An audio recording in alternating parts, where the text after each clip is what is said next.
Thanks, everybody. Welcome to Build. I'm your host, Ricky Camilleri, and our next guests are the creators and cast of the wonderful and hilarious new Apple TV Plus show, Mythic Quest, Raven's Banquet, an office comedy about a group of awkward, talented, egotistical, somewhat insecure people running a video game company. And please welcome all of them and the creators, Megan Ganz, David Hornsby, Charlotte Nicdao, Ashley Birch, F. Murray Abraham, Jesse Ennis, Amani Hakim, and Rob McElhenney. Give it up, guys. Let's hear it.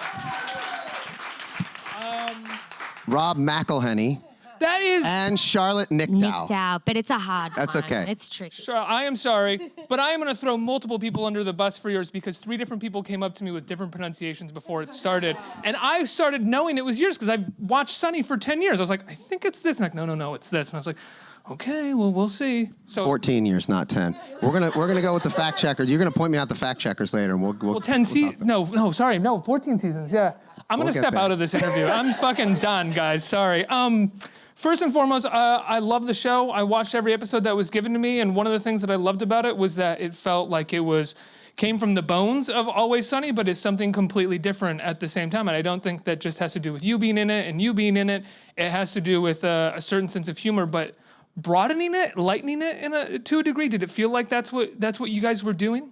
We wanted to do something a little bit different. I mean, we've been doing Sunny for 14 years. 10. Not 10. 10. I'm sorry, for 10 years. Rob, it's 10 on my stage. Thank you. I appreciate it. No, and we just wanted to do something a little bit different. And originally when I was talking to Charlie about it, we realized like, okay, so we've done this for 10 years. And now we want to kind of broaden it out a little bit and just do something tonally that didn't feel like Sunny. And then certainly when we started talking to Meg, we were knocking around a whole bunch of different ideas of how to do that. And that's what you see. When did you land on an office comedy about a video game company? Because there's something so like deceptively simple and brilliant about that idea. Like you start watching it and you go, oh, why doesn't this show exist? How did it take this moment? Video games have been around for so long, but there hasn't been this concept surrounding it.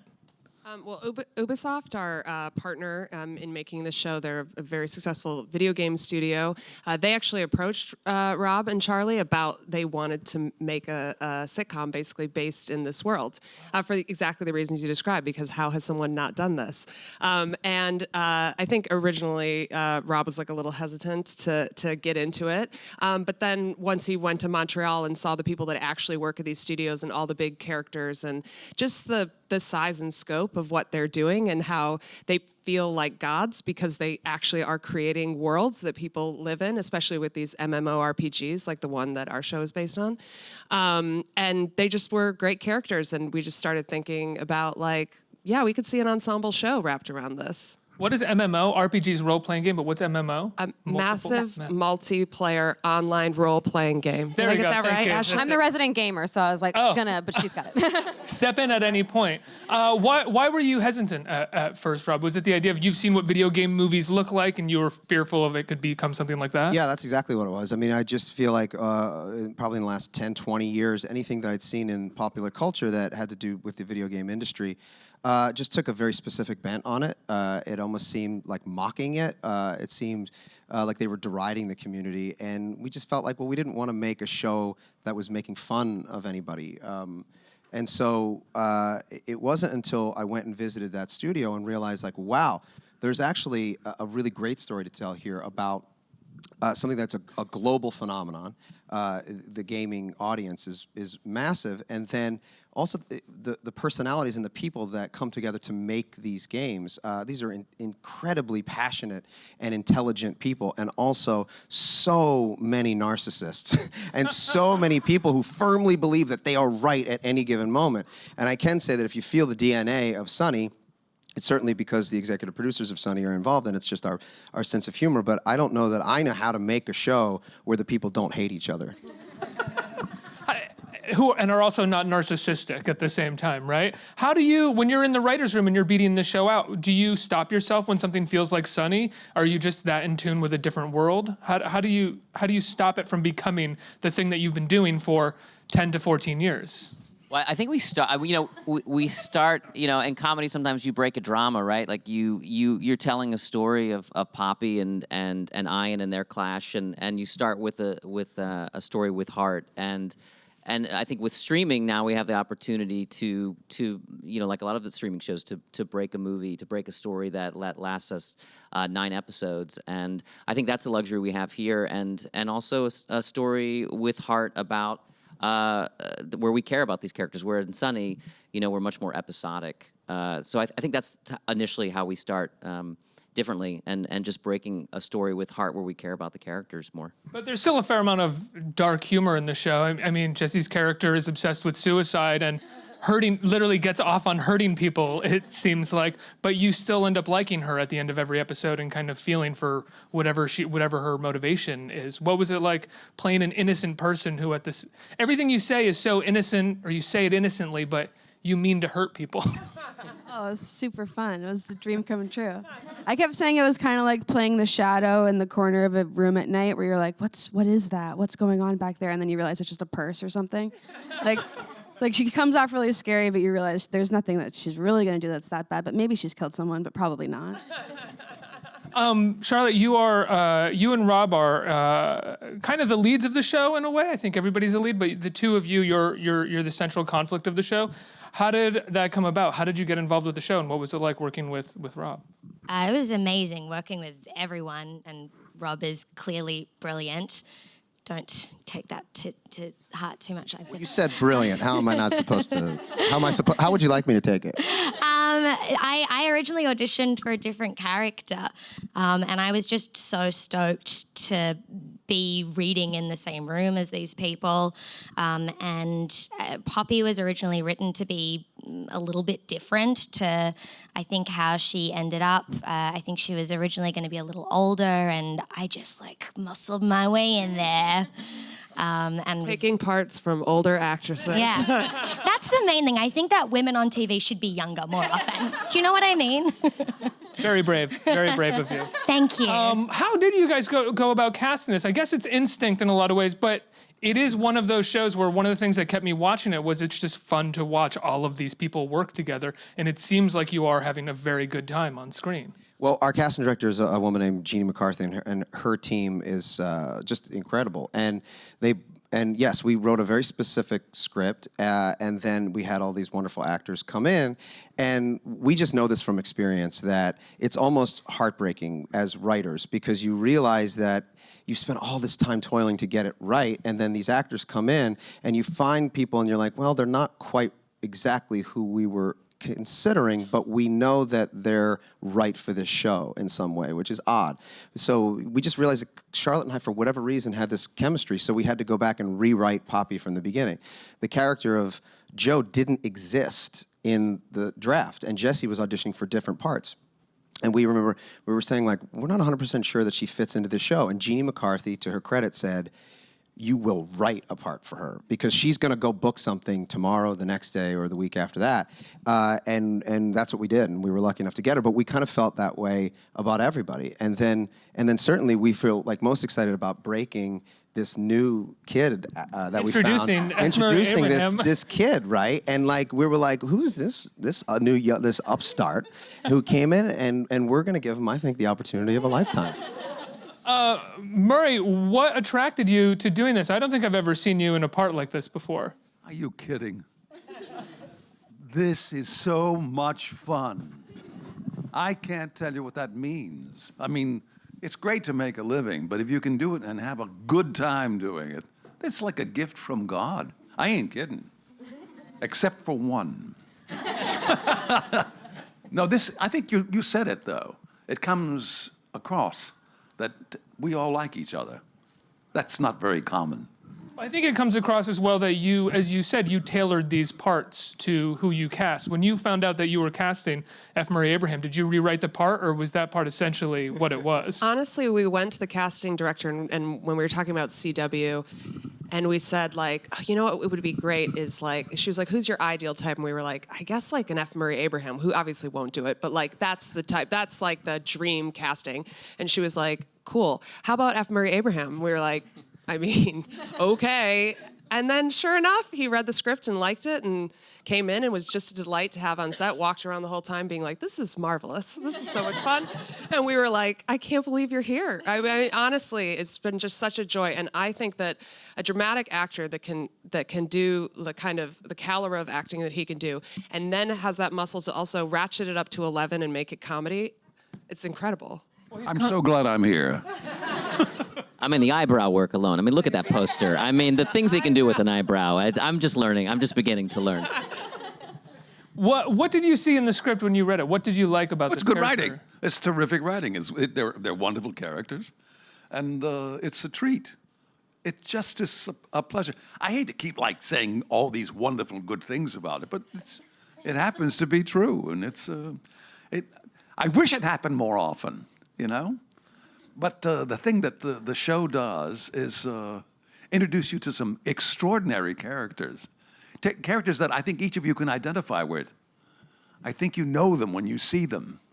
And there's such a broad range of age. We talked about taking a part away from an older woman and giving it to a younger woman. Well, I'm the older man. No, I think you know, for when you come up with a show, you're always looking to have a unique perspective on a place that you can have characters gather and have to spend time with each other. And so it was exciting that there hasn't been a video game show, which is just such a huge industry, and we have an opportunity to bring everyone together in a workplace comedy with unique storylines that we can really have fun. And partnering with Ubisoft, we're able to then create a game inside our show. They create these amazing assets, and then you say it here and it comes out there. But and there's skills that we don't have, so it's really cool to be able to do storylines where it feels like we can have an accessible office comedy. But have very unique storylines to this world. So that's always exciting. At the risk of asking something potentially boring for everybody else, but interesting to me, what was it like creating that workflow with Ubisoft where you would come up with a storyline for the show and there would have to be elements of a game within that storyline? Yeah, that was really interesting. And in fact, I don't know if you guys saw your email this morning, but so we're in the middle of the second season, and we already... Congrats, by the way. Thank you.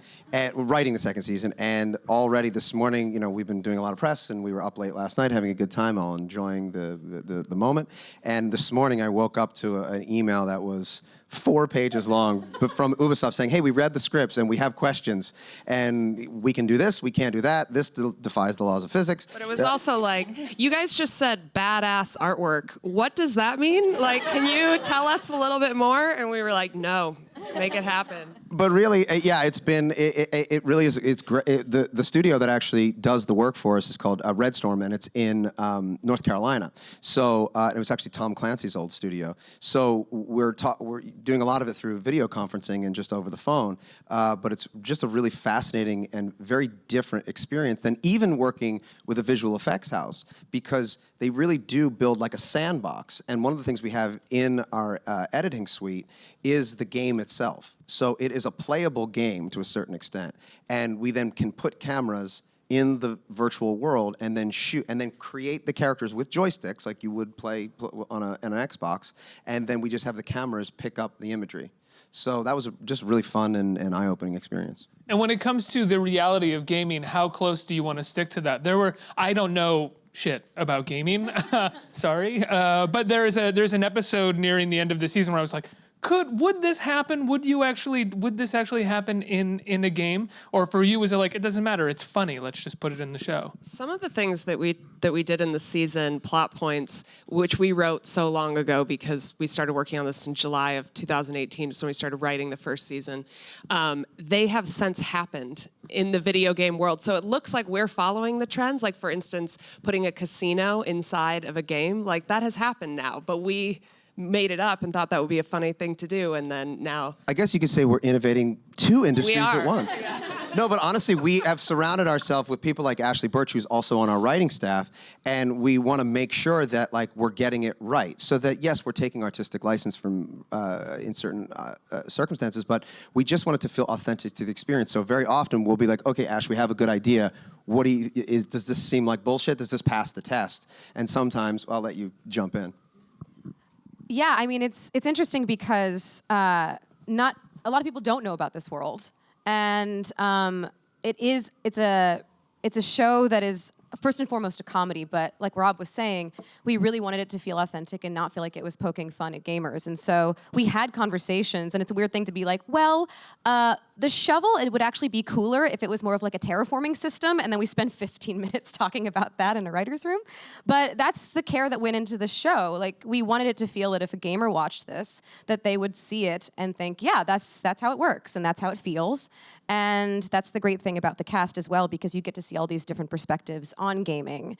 Like, our characters have just sort of a pure love for it, which is really fun to play because we get to represent gamers as a whole that are very passionate and very excited people. And I love this storyline, Amani, that you have of like an authentic gamer commentator versus one that is an inauthentic gamer commentator. That's not giving too much away of the season, is it? I don't think. Well, buddy, it's coming out in a couple tomorrow, on Friday, so give it away, baby. Whatever gets them to watch. What sort of research did you do into the online gaming community and these people who are essentially live describing the games that they're playing and make apparently a lot of money off of doing that? Yeah, so thank God that we have the internet, because I spent a lot of time on YouTube and Twitch, and also Ashley Birch is my secret weapon. I spent a lot of time with this woman on set, so I got to pick her brain. And being paired up with Ubisoft as well, we had Jason and Danielle that were on set every single day, so the resources were there. Yeah, Jason and Danielle, they're sort of like, if we were doing like a Shonda Rhimes show, they would be our surgeons in the staff. Like, you know, we have that. What's the haptic? At the beginning, when we started writing scripts, whenever we would need Poppy, for instance, to be saying a lot of technical jargon, which we didn't know, we would just write haptics. We would just write haptics. We remembered them saying that word, and it stuck. So we just write haptics, haptics, and then they would write in like, "Here's the real stuff that she would say there." And then on set while we were shooting, I would look at the line and be like, Jason! Did you have to do a fair amount of research into what your character would do and know about, or did you just sort of rely on the scripts? I tried to do some like broad research into gaming as a whole because I was not a gamer before I signed on to the project. And then I think I didn't fully understand what a programmer actually does. I feel like I had this sort of broad, like, matrixy version of coding in my head that was totally inaccurate, and was lucky enough to speak to a programmer who broke it down for me in a way that, you know, a mind that is not in that industry could understand. And something that she said that I found really, really interesting and then kind of drove the character's passion for what she did for me was that she said that when she was growing up, she really loved fixing cars. So she loved taking things apart, putting them back together, improving, solving problems, but it's a really expensive endeavor.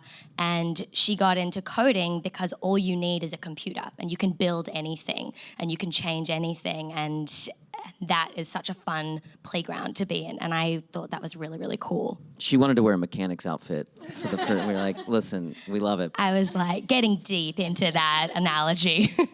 David, what is it like to be on a show where you don't have to play cricket and wear like herpes makeup and, you know, no teeth? And... We still have a second season, so we could get there. Yeah. There's still time to degrade me. I think we did a pretty good job of degrading you in this particular show too, David. It's more emotional, Emasculated internal office scars. manager. Yeah, there's less prosthetics, but I'm still emasculated on television. So no, it was fun. It's fun, obviously, to do a different character. And look, the benefit is we get to work with people we have a shorthand with, which is hard to come by. And so I think we're appreciative because we have a shorthand and are going to do a show that we're all on the same page. And that's why it's great to have some of the actors now in the writer's room. And we're emulating that process from Sunny, too, where we're all working together. And you just get there quicker. You write for each other better. And so that's what's fun, I think, for a lot of us for writing this, for working on the project.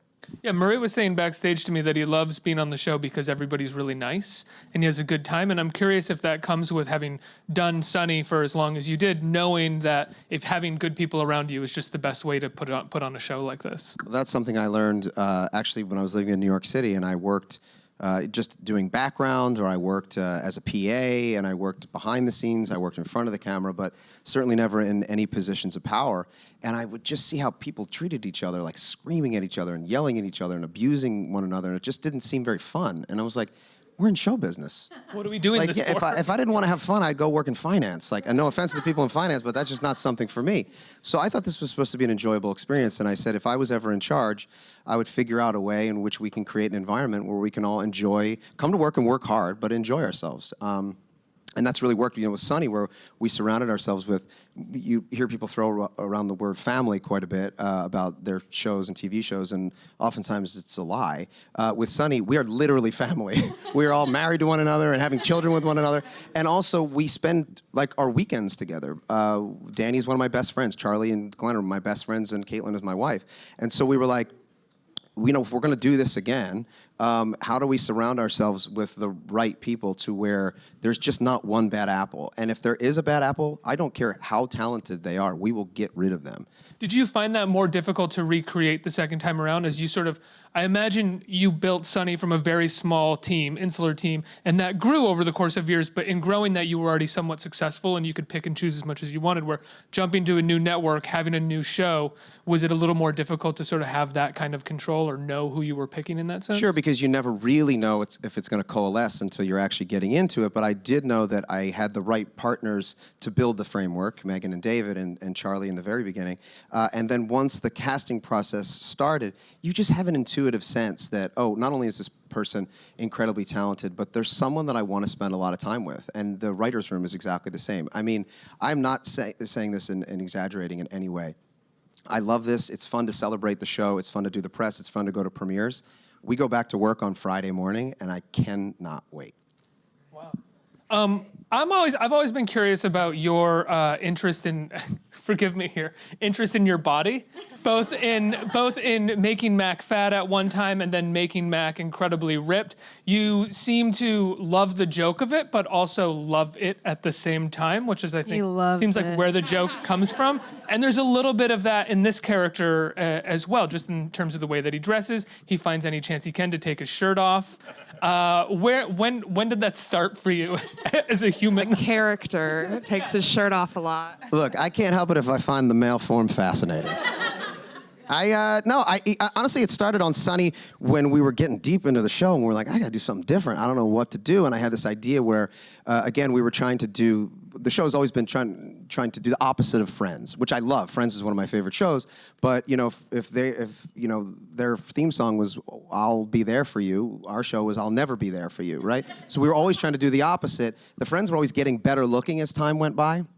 And I thought, well, that's not indicative of real life. They just happen to be richer and have better dietitians and chefs and stuff. And so let's do a season where we all gain 60 pounds. And everybody was like, what? No. And Danny was like, all right. I'm like, buddy, not you. We need you. So we need you alive, Danny. So that was really just a function of wanting to do something different and unique, and also be true to what the character really would look like should any one of us treated our bodies the way that these characters treat themselves. So then a few more years went by, and I was like, man, well, this guy clearly has body dysmorphia. He looked at himself when he was morbidly obese and said that he was tacking on mass, and that he was just cultivating the mass. And then we were like, well, what would be the opposite of that? Again, just to do something different. So I thought, I don't know, I'll just get ripped. But what's the funny version of that? The funny version of that would be that the rest of the characters don't care, and they're also confused as to why a 42-year-old man would even go through that process. And the answer is, I don't really know. It was just... But how did getting ripped affect you as a 42-year-old man? Because I have a feeling that it kind of did. And the way that exercising repeatedly and often and going crazy about it does actually have an effect on you. You feel good at the very least. No, I was miserable. Were you really? Oh, when I was fat, it was so much better. I was jolly. I got to eat whatever I wanted. Here's the truth of the matter. I remember so many people saying, oh, Caitlin must love it. And I can promise you, Caitlin did not love it.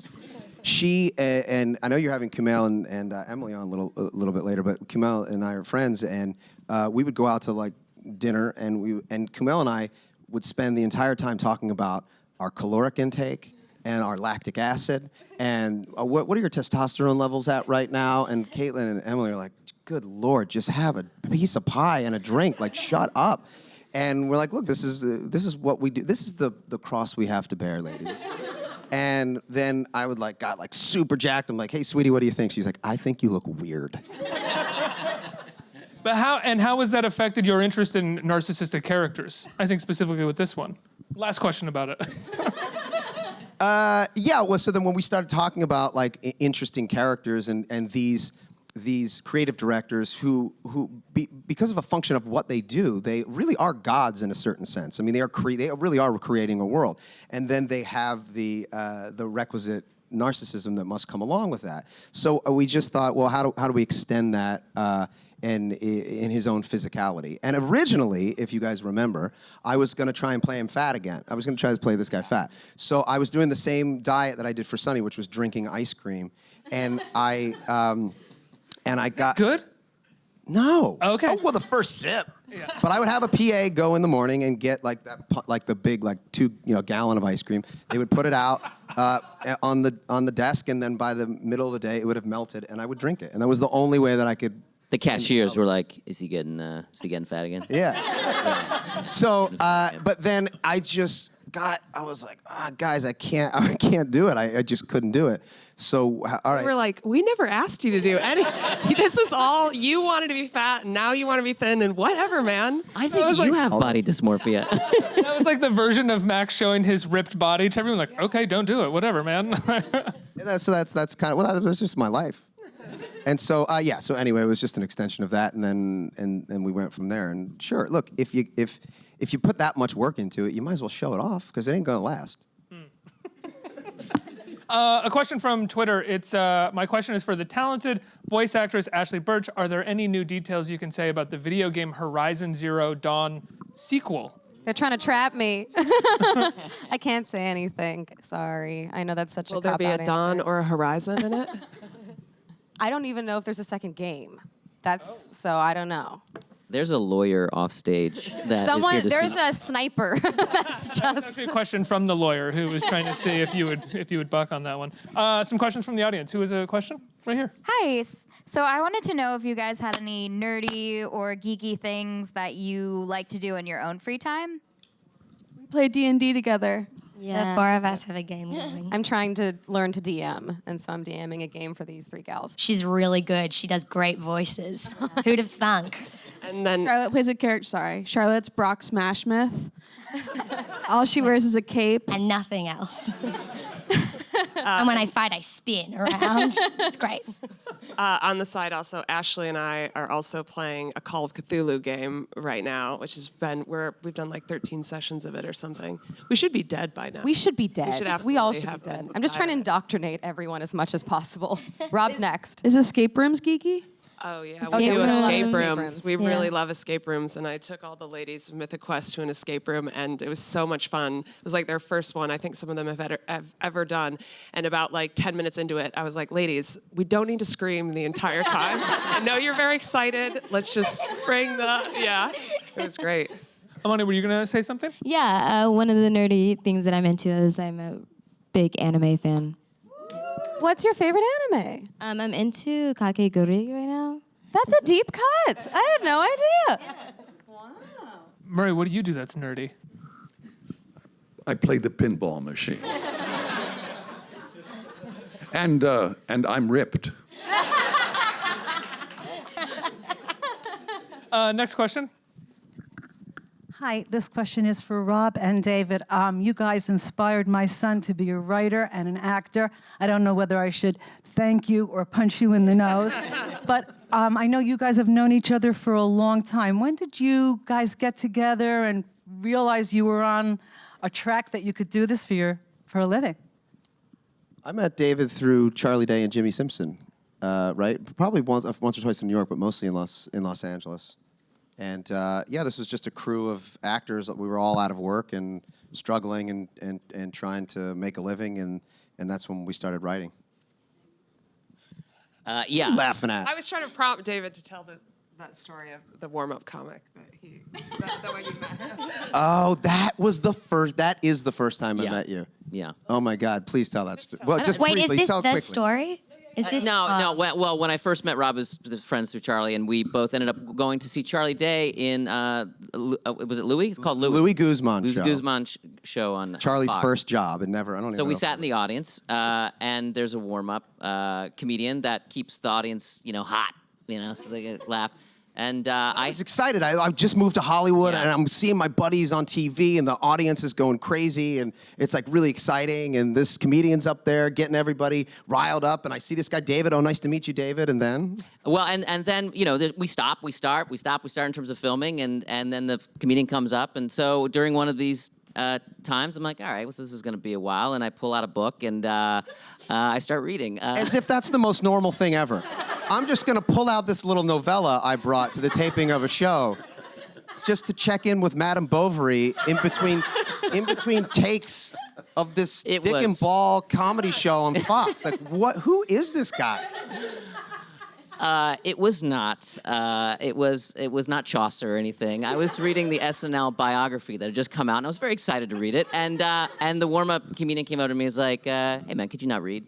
And I was like, "No, I'm good." And he's like, "No, I'm doing a thing here." I'm like, "Look, there's 300 people in the audience. I can read if I want." And it became a little. He's like, "Hey, who are you here to see?" And I'm like, "I'm not telling you that. I'm not getting my friend in trouble." So that's how we first met. Where Rob is like, "Who is this guy?" That is. So we're very different, as you can see in the show, but it's what makes that great chemistry. One more. Hi. So this is a show about hyper creative people with intense personalities in a high stress industry. My question is for Rob, because you're sort of manning the ship here and have on other projects. What have you learned from collaborating with people with equally intense personalities and different creative processes? Prepare to be wrong as much as possible, as fast as possible, and then move on. And make sure that you're surrounding yourself with people that are more talented than you. And I say that, and I'm not being falsely modest. Like, I truly believe on Sunny, I did that. I just found Charlie Day, one of the funniest people in the planet. My Caitlin Olsen, who's so gorgeous and one of the funniest people on TV. Danny DeVito, a legend, and Glenn, one of the greatest comedic actors that I've ever seen. And I just desperately hold on to their coattails, and I did it for 14 years. And so I basically just tried to do the same, and having somebody like Megan, as my partner, and David as my partner, and then all of these incredible actors, where you just have to have a take, feel very strongly about it, and know that you're right until you hear someone else say, you're wrong, and here's why. And then you have to go, you're right, I'm wrong, let's move forward, and now here's a new take, and move forward from there. And I think that that's really the key to collaboration, which is to have the humility to recognize when your idea is not the best idea, and recognize that we still eventually, and it really is a true partnership between the three of us, where we are the arbiters of what winds up in the show. So we do have to make the final call, but that there is so much discussion that goes into each one, and none of us have the ego to believe that they're right all the time. A compliment will get you pretty far, though, with me to change my mind. You're kind of similar to this office manager character that you're playing. No, I'm not. They told me to just wear my clothes and show up at about 9 a.m. and. The difference is the mustache alone. Guys, I love the show so much. Congratulations. Another great outing from you guys. It's incredible. It comes on Apple TV Plus when? Friday. This Friday. All 9 episodes. All 9 episodes, and I've seen all 9 of them, and they're fantastic. Thank you so much for being here. Give them a huge round of applause. Let's hear it. Thank you. Thank you.